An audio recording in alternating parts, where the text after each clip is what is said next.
বাড়িতে একদমই বাজার নেই। সকাল সকাল সমস্ত কাজ শেষ করে চলে গেলাম বাজারে। বাজারে যেহেতু আমি একদমই অবাক। বাজারে না গেলে বুঝতেই পারতাম না যে আবারও বাজারে তরিতরকারি শাকসবজিতে আগুন লাগতে শুরু করেছে। আসসালামু আলাইকুম। আমার প্রিয় আপু ভাইয়ারা সবাই কেমন আছেন? আশা করি আল্লাহর রহমতে ভালো আছেন, সুস্থ আছেন। আজকে আমি চলে গিয়েছিলাম বাজারে। ভাবলাম যে পেঁয়াজের দাম বেশি, কয়েকদিন থেকে শুনছি। তো পেঁয়াজের পরিবর্তে একটু টমেটোটা বেশি করে নিয়ে আসবো। যেহেতু এখনও বাজারে টমেটো পাওয়া যাচ্ছে। এরকম ভাবনা ভেবেই চলে গিয়েছিলাম বাজারে। যেয়ে দেখি টমেটোর দামও অনেক বেশি। কি আর করার? তাই তো অল্প স্বল্প টমেটো নিয়ে চলে আসলাম। যদিও আমাদের কাছে ২-১ টা করে এখনও টমেটো হচ্ছেই, আলহামদুলিল্লাহ। তো কিছু মিষ্টি কুমড়া নিলাম। শসা একটু বেশি বেশি করে নেওয়ার ইচ্ছা হয়েছিল। ওটারও দাম বেশি, ওটাও একটু নিলাম। আর ওর আব্বু একটা তরমুজ এনেছিল, মাশাআল্লাহ, আলহামদুলিল্লাহ। তরমুজটা খেয়ে একদম জান ভর্তি হয়ে গেছে। মানে কি বলবো? কেটে এনেছিল, আমি কাটা অংশটা খুলেই মনে হলো যে এটা আর জুবাইরের দিকে না নিয়ে যাই। আমি গপাগপ খেয়ে নিই। তাই তো মাথাটুকু গপাগপ খেয়ে নিলাম, নিয়ে জুবাইরের কাছে যেয়ে জুবাইরকে দিয়ে আসলাম। তো কি আর করার? সবকিছু এখন গুছিয়ে গাছিয়ে নিয়েছি। রান্নাঘরে চলে আসলাম রান্না করতে। এখন রান্না করব। তো আজকে রান্না করব মুরগির মাংস আলু দিয়ে, আর সাথে দিয়ে দিলাম আমাদের গাছেরই ছাদ বাগানের কয়েকটা আমড়া। আজকে আমড়া দিয়ে মুরগির মাংস রান্না করব। তো যে পরিমাণ মশলা লাগবে সবকিছু মাংসে দিয়ে দিলাম। দিয়ে পানি দিয়ে কিন্তু আমি প্রেসার কুকারেই মাংসটা বসিয়ে দিলাম গ্যাসের চুলায়। বাজার থেকে আজকে নিয়ে এসেছিলাম সাজনা। জুবাইরকে এর আগে সাজনা আনতে পাঠিয়েছিলাম, ও পায়নি। তো আজকে বাজারে যেয়েই দেখছি সাজনা, তবে এই সাজনাটা ১২ মাসি সাজনা। এই সাজনাটা আমাকে খেতে কিন্তু অতটা বেশি ভালো লাগে না। তো বাজারে যেয়েই দেখছি যে সিজনাল সাজনাগুলো শেষ। তো এটা যেহেতু পেয়েছি নিয়ে আসলাম।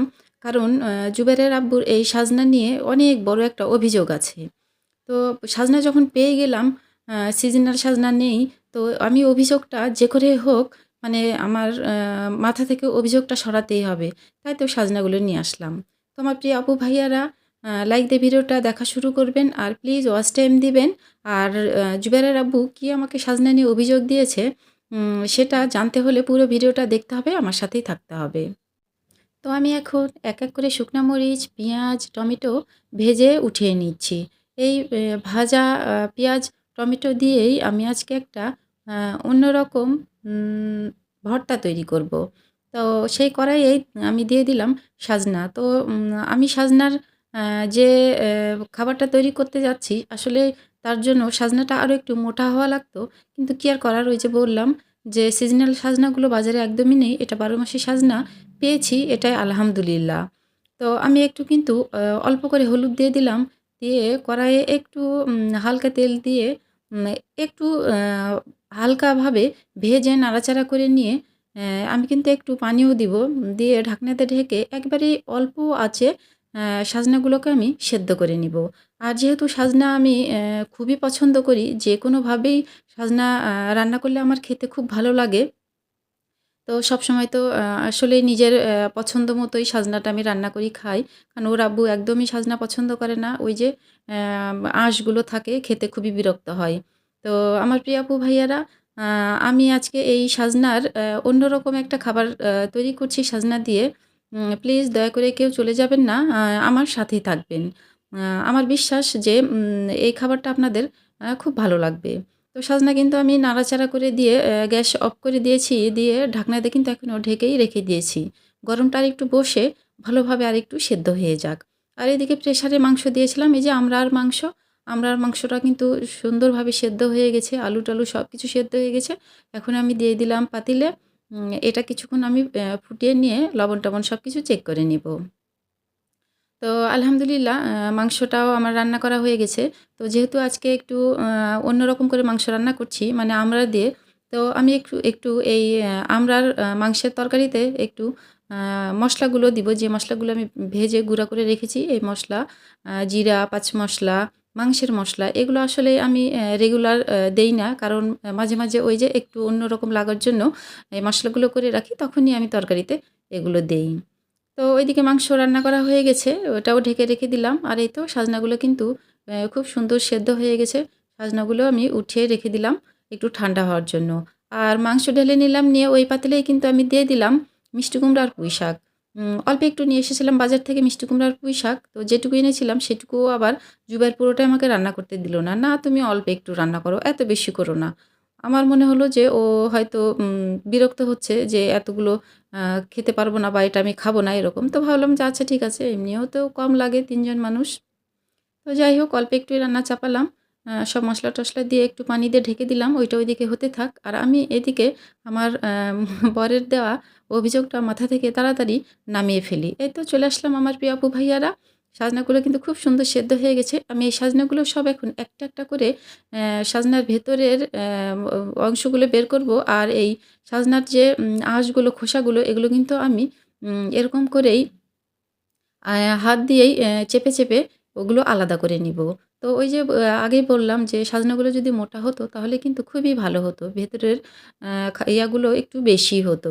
তো যাই হোক আঁশগুলো আমার ফেলে দেওয়া হয়ে গেছে। যতটুকু যা পেয়েছি আলহামদুলিল্লাহ আমার তো মনে হচ্ছিল যে একদমই মনে হয় যে হবে না, একটু হবে। তো না আলহামদুলিল্লাহ যথেষ্ট হয়েছে। আমার তো খুব ভালো লাগছিল।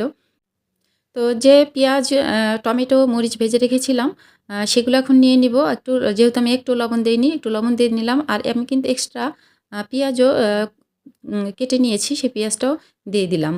তো আসলেই কি বলবো যে জুবাইরের আব্বুর খুবই অভিযোগ যে আমি হচ্ছে এই আঁশযুক্ত সাজনাটা খেতে পারি না। আর এটা খাওয়া খুবই উপকারী। ও জানে যেগুলোতে উপকার হয় সেগুলো ওর ভালো না লাগলেও ও খায়, এটা আমি ভালো করেই জানি। তো আমি এটা খেতে পারি না। তুমি হচ্ছে প্রত্যেকদিন রান্না করছো, এটা ওটা কত কিছু নতুন, নতুন রান্না করার চেষ্টা করছো। সেগুলো খেতে ভালো লাগছে। হ্যাঁ, কিন্তু আমার জন্য তুমি কি করছো? এই তো এই অভিযোগটাই সে আমার প্রতি দিয়েছে। তো কি আর করব আমার প্রিয় আপু ভাইয়ারা। তার জন্যে ভাবলাম যে আজকে এইটাই করে দিই। আঁশগুলো ফেলে দিয়ে কিন্তু আমি সুন্দর করে ভর্তা করে নিলাম। ভর্তাটা কিন্তু আলহামদুলিল্লাহ খুবই সুন্দর হয়েছে দেখতে। তো ভর্তা করা শেষ। খাবার সময় বুঝতে পারবো অ্যা আমার বর খেয়ে কি বলে? অভিযোগটা আমার মাথার উপর রাখে না ঝেড়ে ফেলে দেয়। তো যাই হোক আমি এখন তেলে দিয়ে নিবো মিষ্টি কুমড়ার পুঁই শাক সেদ্ধ করে রেখে দিয়েছি সেটাই আমি তেলে দিব। তো কড়াইয়ে আমি দিয়ে দিলাম কাঁচামরিচ, শুকনা মরিচ ২ টাই দিয়ে দিলাম, পেঁয়াজ দিয়ে দিলাম, একটু জিরা দিয়েছি। আসলে এগুলো আ মানে শুকনা মরিচ তেলে দিলে কেন জানি যেকোনো তরি-তরকারি বা ডালেও খেতে একটু বেশি ভালো লাগে। ওটার আলাদাই একটা সুগন্ধ বের হয় শুকনা মরিচের। এজন্য আমি শুকনা মরিচটাও দিলাম, কাঁচা মরিচটা দিলাম যে একটু ঝাল বের হবে তাই। তো আমি এখন সুন্দর করে নাড়াচাড়া করে মাখো, মাখো করে নিলাম। তো আলহামদুলিল্লাহ আমার পুঁই শাক আর মিষ্টি কুমড়াটাও রান্না করা হয়ে গেছে। মিষ্টি কুমড়াটা কিন্তু খেতে খুব ভালো হয়েছিল। মিষ্টি ছিল মোট কথা। মিষ্টি কুমড়া মিষ্টি না হলে আবার আমার খেতে ভালো লাগে না। তো জুবাইরের আব্বু কিন্তু খেয়ে একদম খুব খুশি। মানে এতটাই খুশি ও আমাকে বলছে যে, "এই রান্নাটা তুমি সাজনা যখন শুরুতেই নামছিল তখন কেন আমাকে করে দাওনি?" তো আমাকে খেতে খুবই ভালো লাগছে। তো যাই হোক আলহামদুলিল্লাহ ভালো লেগেছে এটাই অনেক কিছু। তো আসলে খাবারগুলো খুবই ভালো হয়েছিল, খুব সুন্দর হয়েছিল। আমার প্রিয় আপু ভাইয়ারা আ একটু কষ্ট হবে হয়তো সাজনা ওভাবে ভর্তা করতে। কিন্তু তারপরেও কষ্ট হলেও নিজের জন্য অথবা প্রিয়জন সন্তানদের জন্য এটুকু তো করাই যায়, তাই না? তো এটুকু আপনি করতে পারেন। করে দেখবেন যে অবশ্যই ভালো লাগবে খেতে। কথা বলতে, বলতে আমার খাওয়া-দাওয়া শেষের পথে। সবাই ভালো থাকবেন, সুস্থ থাকবেন। আল্লাহ হাফেজ।